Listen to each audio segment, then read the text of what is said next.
episode number 3. When you help your company analyze and find the causes that have statistically significant impact on the problem.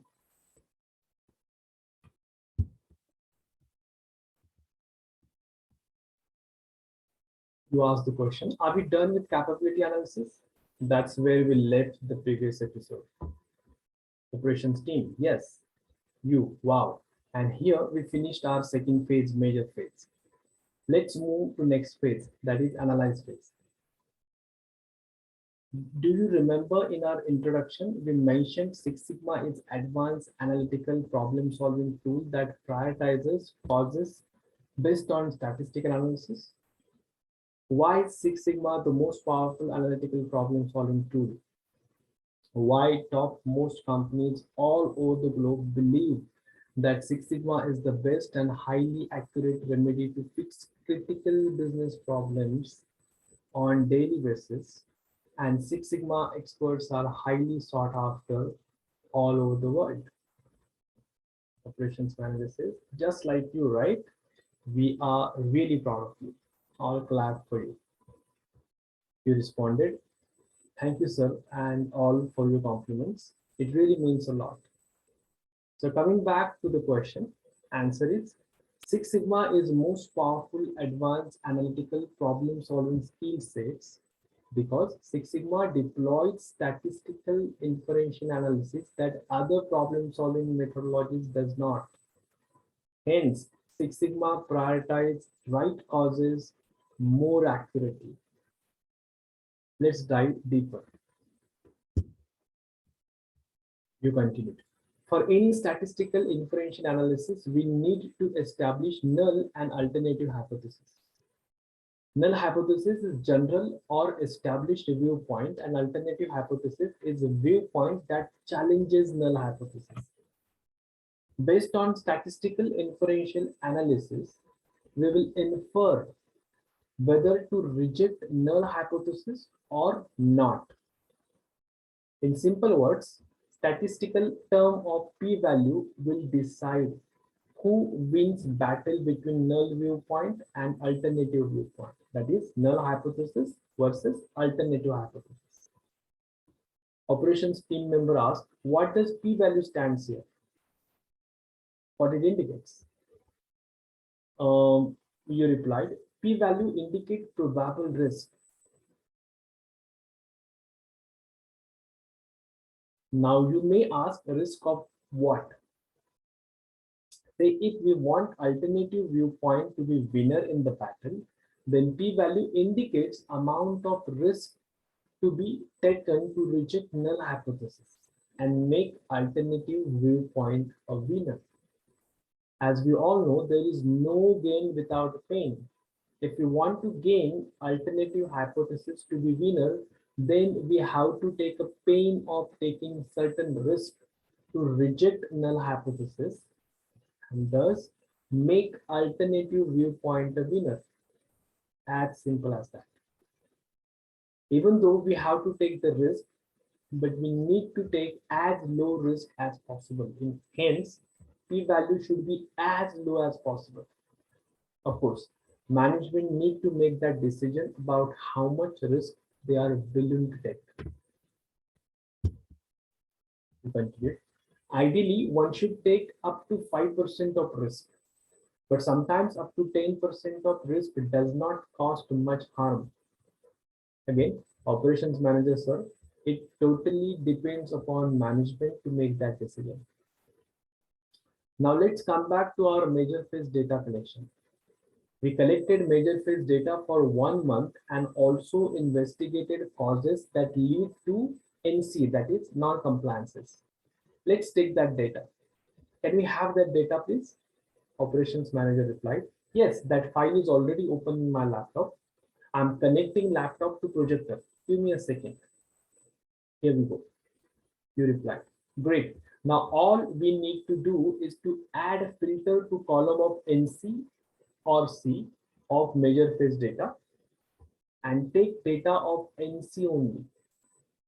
Copy the data from columns of prioritized causes and paste it in chi-square tool shared by team red. Check p-value. If it is less than 0.05, that's wonderful. If it is more than 0.05 but less than 0.1, we may reject null hypothesis to accept alternative hypothesis by accepting a little higher risk and going with the alternative hypothesis. Again, if only management allow us to take little higher risk. We continue. If p-value of chi-square test is less than 0.05 or 0.1 when management allows, then we can also check combined bar chart of one bar for expected value and another one for observed value of each cause. As per chi-square goodness of fit test, if cause or causes have taller observed value bar than expected value bar, that causes are considered as significant causes. All it means is this cause or causes significantly affect project Y, and thus fixing it with appropriate solution or solutions will reduce the problem. Push, too technical, right? All laughs. Don't worry. All we need to do is copy data from measure phase dataset and paste it in team breadth chi-square tool. Then simply check whether p-value is less than 0.05 or if allowed, whether it is less than 0.10. Then check graph for causes with taller observed value bar. That's it. After all, when our focus is to go from one location to another one by driving a car, we may not want to worry about engine design. Let's engine maker handle it. As long as we reach to our destination on time, we are done. Sometimes worrying for engine design may hinder reaching destination on time and also hinder enjoying this exciting journey. What's it? All right. Here we are done with analyze phase. Please take next 30 to 40 minutes to analyze data that you collected for a month.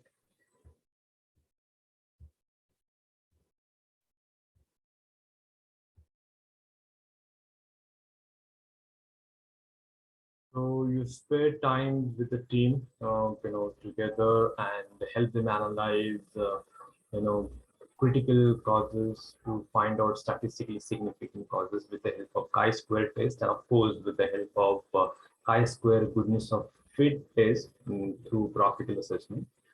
And post that, whatever you analyze, you're going to showcase it to everyone. So in next upcoming few slides, we'll be able to go through that analysis. So let's go to next few slides one by one to understand, what we carried out or what you carried out. So after 40 minutes, next slide, please. Right. So as we all know, this is kind of a table. We do put the details or arrange the details in this particular table before we start analysis. So what is my Y? This is what a Y is: severity non-compliant. These X's are critical X's, which we found through CI matrix, right? So we segregated, of course, these 6 X's from the probable X's, which we found in RCA. So from RCA to CI matrix, with the help of CI matrix, we segregated these 6 critical X's. Which test are we going to use? Of course, chi-square test, and we are also going to use graphical analysis of chi-square goodness of fit test to find out which are those X's, which are critical. So chi-square test help us understand one or few of the X's do have a statistically significant impact, on Y. So one or few of these 6 X's do have an impact on a Y, a statistically significant impact on Y. However, graphical analysis of chi-square goodness of fit test help us understand which are those one or few X's which do have an impact or statistically significant impact upon severity non-compliance. So let's go to next slide and understand it in much details. This is the hypothesis. One or fewer prioritized causes from CI matrix have statistically significant impact on severity non-compliance. Severity non-compliances are Y, project Y. Hypothesis. Now, what are my null and alternative hypothesis? So, null hypothesis H naught is critical excess that segregated or prioritized from CI matrix have no impact on severity non-compliance. HA, that is alternative hypothesis, is one or few critical excess that segregated or prioritized from CI matrix have statistically significant impact on severity non-compliance. Let's testify. Right. So if you could remember, you have collected the data in a major phase. It's a major phase data collection, and out of which you'll just take data for non-compliances. So this is the data only for non-compliances, and this is the amber color data, right? You do have all you need to do is you need to just copy this. Now you're going to copy it, and you're going to paste it in Team Brace Chi-square tool. So copy this data. You're going to copy it and you're going to paste it over here. So once you paste it, all you need to do is you need to just add number of causes 6. Remove this title C7, C8, and C9. Let me read it out over here. Important. If there are 6 causes, remove title of C7, C8, C9 from the system. So you're going to remove this. Once that is done, you're going to check the p-value. So let's go to the next slide and then check it. Right, so here we have removed it, removed this title C7, C8, C9. We also have this C6, number of causes 6. And here we go, we have a p-value of 0.053, which is slightly higher than 0.05. So what is our inference? Our inference is, since p-value is 0.053, which is slightly higher than 0.05, it means there is 0.053 p-value into 100, which is equal to 5.3. So 5.3% of the risk to be absorbed. We need to absorb 5.3% of the risk to reject null hypothesis. Right? Thus, we can, after absorbing that particular risk, we can conclude or we can infer that one or few causes from the list of prioritized excess influence severity non-compliance. Now we found that one or few of the excess from the list of critical excess, which we found through CI matrix, do have an impact on a severity non-compliance. Now, very next question is, what are those excess? And for that sake, we are going to come to this graphical assessment. Here we could see the bar of observed values, and then bar of expected values, bar of observed values, the black colored, and observed values in a gray, a bar of observed value in a black color, and bar of expected value in a gray color. Here you could see observed value and expected value for each causes: cause 1, cause 2, cause 3, cause 4, cause 5, and cause 6. So all those causes where observed value bar, that is black colored bar is taller than your gray colored bar. Those excess are statistically significant excess. So you could see C1, C2, then C4 and C5, right? So just let me go back.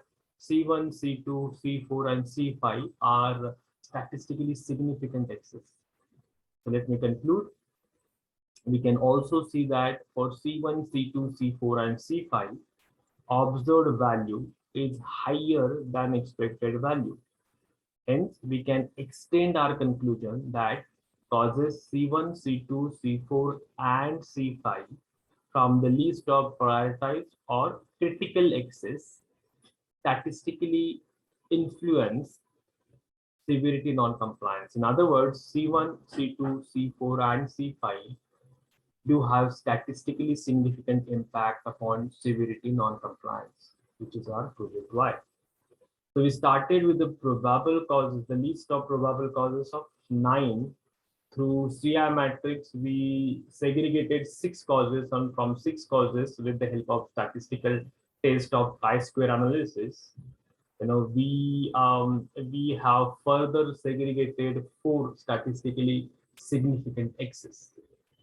So that's about the chi-square test, and of course, graphical assessment of goodness of fit test.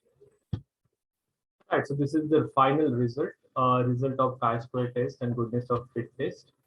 Well, let me do this. Yeah. Right, so this is our severity non-compliance, which is our Y. These are the 6 different causes we do have. Chi-square test p-value is 0.053, and we have used graphical analysis, chi-square goodness of fit test, right? By absorbing 5.3% of risk, we are going to reject the null hypothesis. In other words, we are going to accept that one or few of these critical causes do have statistically significant impact on the severity non-compliance. Then, with the help of graphical analysis, we can find out which are those excess out of these 6 excess do have statistically significant impact on severity non-compliance. So here we could conclude observed value is higher than expected value for C1. This is wrong jobs or delayed completion of jobs. Hence, C1 is significant X that need to investigate further and fix it with appropriate solution or solutions. Likewise, C2, then C4 and C5 do have observed value higher than an expected value. That is why C1, C2, C4 and C5 are statistically significant X's. We need to further investigate and find out appropriate solutions to fix them. And if we are going to fix this solution, C1, C2, C4 and C5, if we're going to fix it, it is going to improve the performance of Y. In other words, we're going to significantly reduce the problem, a problem of severity non-compliance. And then here C3 and C6, they do have observed value smaller than expected value. That is, the bar of observed value is shorter than that of bar of expected value. So black colored bar is shorter than gray colored bar for C3 and C6, and that is why C3 and C6 are not statistically significant X's. So this is what we were able to find out with the statistical testing. Let's go to next slide. Right. So you are continuing. So let's move to next phase, that is improve phase. In improve phase, we will find prioritized solutions to fix these statistically significant causes. Then we make solution implementation plan, implement solutions and validate improvement. But how exactly are we going to deploy improve phase? Let's dive deeper in it in our next episode on improve phase. Until then, goodbye and do take care of yourself.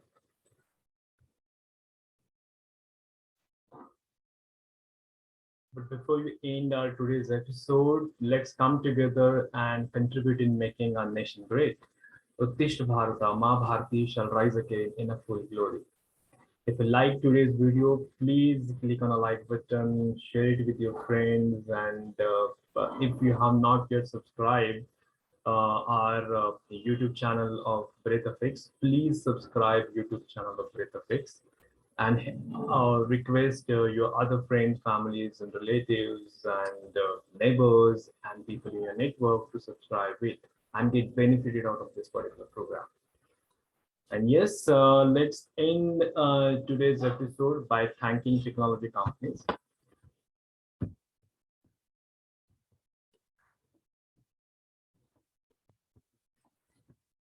We deeply appreciate following technology companies for their technological support.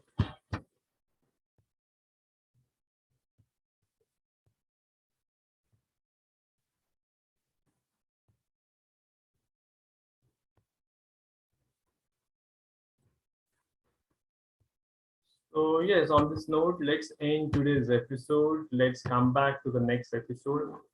And I look forward to join with you in the next video. So I'll just wait for you there. Thank you so very much and have a wonderful, wonderful time ahead.